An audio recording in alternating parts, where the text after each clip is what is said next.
او دریم تپوس نبی علیہ الصلوۃ والسلام فرمایل چې دریم او څلورم تپوس پر مال باندې کی جوان ماله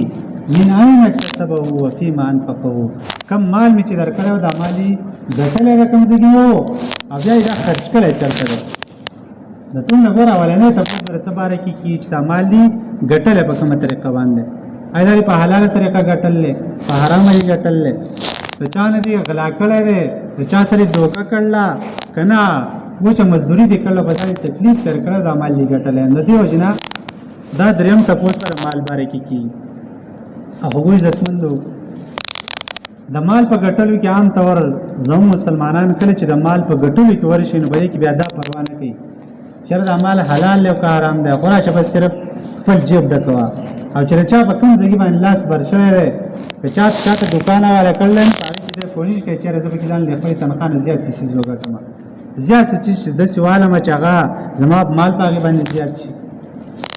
اگر چاله قرض ورکوم دا قرض د دې لپاره ورکوم چې په دې په مال اضافي ته مال لکې یا زمو کری کومه دا نو کری چې کوم نن داسې مان سرکاري ماته اداګي تنخواه ملاوي دي نه بهر به سکار کومه اذانو کریمه بس کله یو ورځ زو بل ورځ مزه ځان له ورځ دکانداري به کیوا او پرېدا تنخواه سم ماته ملاوي دا ټول خو عزتون د حرامي طریقې دي او دې کې ټول کې بیا بدترینه طریقه دا چې کوم نن د سود دي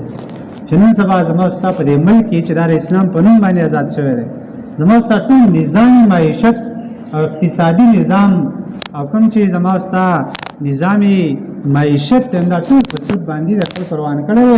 او خلک چې ته دا خلاف خبره کوي نو اینه دا خو مليان دي دا خو دنیا د حال نه دی خبر و چې ته سود نه کې ستا نظام به څنګه چلیږي ستا معیشت به څنګه چلیږي ستا اقتصادیات به څنګه مضبوطیږي ستا اکنامیکل سیستم به څنګه مضبوطیږي وګورئ عزتمند دا د قران سره جګړه ده دا د الله سره جګړه ده د الله د دین سره دښمنی ده او الله رب العالمین فرمایي چې ګوره دا کوم آیت چې تاسو مخ ما ولنه آیت ول سوچما تیتم من ربن ليربوا فی اموال الناس فلا يربوا عند الله ورکه معنی چې تاسو خلکو له د دې لپاره ورکوي چې بری باندې باید مال زیات شي بری باندې پر مال کې اضافه راشي ګوره یاد وساتئ چې د الله په نسبت باندې په دې کې اضافه نه راځي دا مال به ختمېږي دا به زیاتېږي نه او دا ولنه آیت ته چې دا په مکه کې نازل شو د سود د حرمت باره کې بدی تقریبا حرام شو نو الله رب العالمین د خلکو ته تنبیه ورکړه چې ګوره په سود باندې مال نه زیاتېږي ذکر جهالت په دور کې بچ کله خلکو چاله قرض ورکاون دا به ته چې ګوره 100 روپے قرض می درکو او مال وا یو می اشفاق په دې نه کوم مال به 1100 روپے راکې دا 100 روپے به اضافي دي داغي سود اغستو یا وی چې په دومره وخت کې درانه کړی نو بیا مال اضافي دومره فیصد اضافه راکې دې ته سود وایي نبی علیہ السلام الله رب العالمین سو فرمایي چې ګردا الله په نسبانی زیاتی نه او بیا الله رب العالمین کله چې دا سود حرام کوم مدینه ته خلق هجرت نبی علیہ الصلوۃ والسلام وکړو بیا په مدینه کې باقاعده دا سود حرام شو الله رب العالمین فرمایي چې يمحق الله الربا ويربي الصدقات الله د سود مال دا کمای پدې کې کمیرا والی دا نقصان طرف ته ځي اگر چې تاسو به زیات کاری الله د صدقو مال نه زیاتې څومره چې تر خپل مال صدقه کې چاله قرض ورکیو قرض حسنه ورکیو د چې ډیر پاره در کوم سمادي مسلمان نور په دې باندې څخه ګړو شي الله به سره مال زیاتې او کته هغه نه سود اخلي متاته به زیات کاری خو دې کې برکت نه دې کې وا الله رب العالمین هغه سیز هغه خوشالي او سکون تعالی نظر کوي کوم چې سکون چې په مال کې پکار دی حنیف سے په قصه کوي چې هغه چې زما ته یو د بینک منیجر نازو په غاړي کې ماته چې مناسب تاسو ته تنخواه ماته 6000 ماته چې تاسو مرده زما 40000 دا په خانه کې سره اوس په لکاو نه وختي ماته چې په 6000 تاسو گزارې کې زمو په 40000 لکی ماته زمو په کیلکولیټر کې یو بٹن لا چې تاسو په کیلکولیټر کې نشته وای چې دا څه شی ماته چې هغه ته برکت وای چې برکت زمو په کیلکولیټر کې شته استاد بای کې نشته ځکه تاسو د حرام او د حلال خیال نه ساتي موږ د حلال او د حرام خیال ساتي نو ګوردا برکت دې سیس نه چې دا روپۍ زیاتېږي مثلا شپږ زر په ځای باندې دا ګندې 1000 ته دانګي او یا غني تعالی یو سیس څوک په 1000 روپۍ او تعالی په 1500 درکې دا غنه ده او مثلا تعالی 1000 روپۍ تنخواه ده خوستانه لګي 2 لک انو او زما شپږ زر روپۍ تنخواه زمانه لګي 15000 زما 15000 ستانه غوړي ځکه ما ته 1000 روپۍ هم پاتې کی په ما به الله بیماری نه راولي، ما ته به څه تکلیف نه راځي، تانه تحصیل برابر نه راځي، او چې ته آرامې ګټې نو د هغه آرامو د وجې نه به تا ته مسایل جوړېږي. نو فایده یې څه شوه؟ ډېر تا په لاس کې واړولې راواړولې، ما په لاس کې واړولې راواړولې، چې برکت پکې نشته، سکون پکې نشته، نو فایده یې څه ده؟ نو لږ مال دی چې د سکون ذریعه حرام دی حلال دی. الله رب العالمین فرمایل چې یا ایها الذین آمنوا وذروا ما بقي من الربا ان كنتم مؤمنین. اے مؤمنانو تاسو کوم سود کړی دی نو دا پرېږدئ، دا کوم سود چې کړی دا دی نه خو پرېږدئ، بس دا کوم چې تاسو اوسه پورې کړی دی نو که چېرې تاسو مؤمنان یو د دې نه خلار شئ، دې ته چې بیا نږدې نه شئ، سود مه کوئ. الله رب العالمین فرمایل چې فإن لم تفعلوا فأذنوا بحرب من الله. او که چېرې تاسو داسې نه کوئ دا سود پرېږدئ نو فأذنوا بحرب من الله، بیا د الله سره جنګ ته تیار شئ، د الله او د رسول سره جنګ ته تیار شئ. الله زمون مالک دی، الله زمون خالق دی، موږ یې پیدا کړیو. الله ما ته وایي چې لکه دا سود چې کوم نن دا مال کموي او دا صدقات دی مال زیاتوي، او الله وایي ته ما پیدا کړی، الله زما خالق مالک رازق دی، هغه سره زما ټول اختیارات دي، او زه چې نه ورځ سود کوم الله ستا خبره نه منم.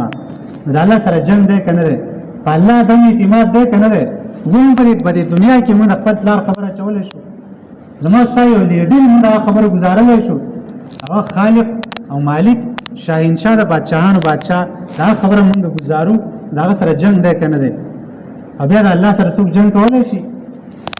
چې نشي کولای نو پته ولګي دا چې دې نتیجه څه شری زلالت ده، رسوایی ده،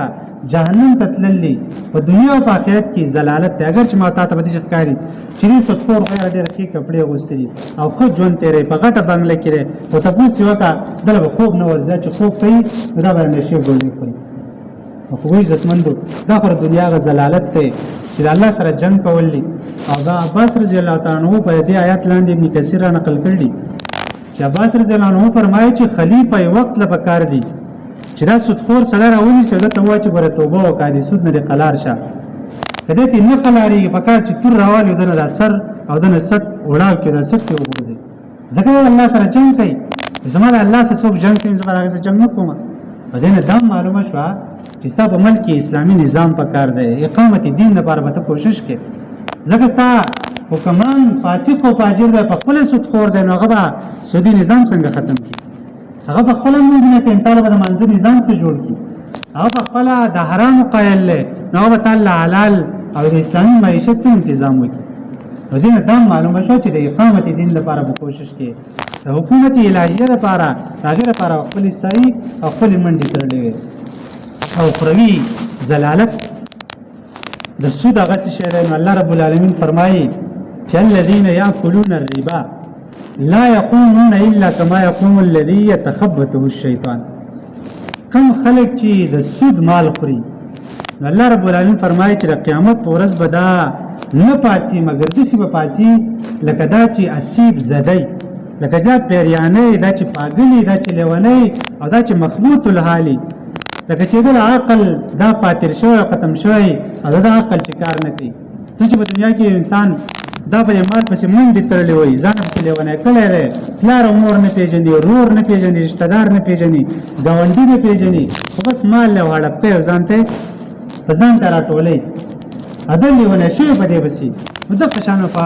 آخرت کې به انسان په هغه حالت کې پاتې څنګه چې په دنیا کې خپله زندګي تېره کړله، نو دا مخبوط الحال پاتې.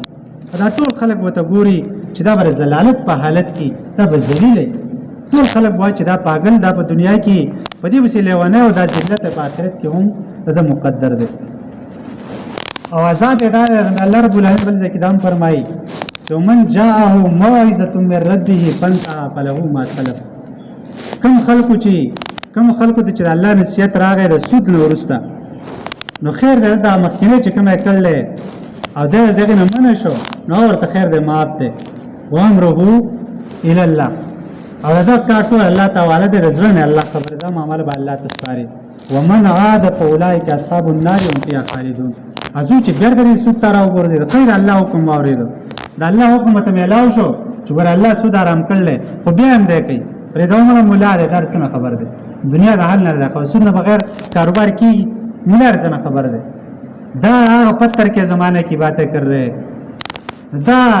دا سړی چې د سود ته بیرته راوګرځېدو الله رب العالمین څه فرمایي چې اولئک اصحاب النار دا خلک ورې اور والا دي هم فیها خالدون او داسې اور والا نه چې سبا له به ترې وځي همیشه په دې اور کې پراته خو عزتمندو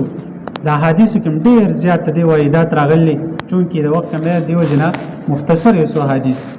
نبی علیه صلوات والسلام فرمایي صحابو ته وفرمایل چې وګوره تباه کوونکي ګناهونه دي د دې نه ځان بچ کړئ سبع موبقات چې دا انسان هلاک کوي تباه کوي او پای کې یو ګوره سود دی چې سود کم خلک کوي دا به الله تباه کوي الله به غر کوي دته به چېرته سکون نه حاصلېږي نبی علیه صلوات والسلام فرمایل چې سود اویا درجې دي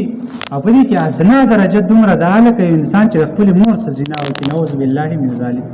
چې دا خبره په دې خوله راوستلم ډېر زیات مشکل چې انسان په دې خپل خوله باندې راولي عملي طور په دا انسان ته ناممکن ښکاري دا معمولي درجه ده ګوره اعلی درجه به الله ته پته وي چې څومره د ګناه خبره ده او نبی علیه السلام فرمایل چې د سود یو درهم اخیستل دا د 36 ځله زنا کول نه زیاته ګناه ده یو انسان شپږ ځله زنا وکړي او یو کس هغه یو درهم د سود واخیست نبی علیه الصلاة والسلام فرمایل چې د دې یو درهم ګناه او سزا دغه شپږ ځله زنا کول نه زیاته ده خو عزتمندو زموږ اساس پر ملک کې یو څو ورځې مخکې به اساس په علم کې راغلو چې شرعي عدالت وفاقي شرعي عدالت چې کوم دی نو هغه د سود خلاف فیصله واوروله چې پاکستان کې سودي نظام دا نه دی پکار اگر چې دا هغې ته هېڅ ضرورت نشته دا هغه 1400 کاله مخکې قرآن حرام کړل موږ ته ضرورت نشته چې وفاقي شرعي عدالت هغه دا فیصله واوري په بهرحال بیا هم د هغې شکریا ادا کول پکار چې هغې فیصله واوروله زموږ اساسو بینکونه اوس یو خبره چلیږي چې حبیب بینک والا دا عزم کړی چې به دې به زه زما او په عدالت کې مونږ د دې په باره کې به د دې په مخالفت کې به مونږ په سپریم کورټ کې خپل یو کیس داخلو چې دا فیصله دې واپس کړی شي یو ځل دا په تقریبا د 90 په دهایي کې دا فیصله ورولې شو او زمونږ د ملک وزیر اعظم چې نوم هم زه واخلم نواز شریف صاحب هغه لاړو د په سپریم کورټ کې د خلاف اپیل وکړو هغه فیصله دغه مسترد کړه هغه کله عدم کړه او هغه غزلالت هغه تاسو نه راګي زلالت په خپل چې الله رب العالمین په دنیا کې ذلیل کړي نو کوم خلک چې د سود خلاف دا فیصله ورول او کوم خلک را پاتې بیرته دغه خلاف اپیل کوي زموږ استادو بایسي تر مسلمان چې د الله سره جنگ کوي زموږ د رب سره جنگ کول دي په کار چې ما ته بایسي مسلمان د دې خلاف ترن وچلو دا سوشل میډیا زمانه ده دا یو پارټي خبره نه ده دا یو جماعت خبره نه ده دا سیاسي خبره نه ده دا زموږ سره ایمان مسله ده کما تا په هر پارټي کې فکر چې د خلاف باقاعده موږ اکشن واخلو او که حبیب بینک کې کار بینک کې او هر پاتې د خلاف اپیل کوي فکر چې موږ تاسو پای کې خپل اکاونټ بند کو او باقاعده غیله سزا ورکو سزا چې هغه ته پته ولې چې په پاکستان کې داسې خلک دا ټول خلک ورته چې بيدین نه دي د دین سره د خلکو مینه ده رغبت ده خو عزتمندو مسلمانانو ورونو پکار چې موږ تاسو د خلاف आवाज هم چت کو او د خلاف را پاسو موږ هم اخر کې وي الله رب العالمین دعا ده چې وسو خبر باندې د عمل کولو توفیق راکړي د حرام مال ګټلو نه موږ وساتي او د حلال مال ګټلو توفیق موږ لراکړي واخر دعوانا الحمدلله رب العالمین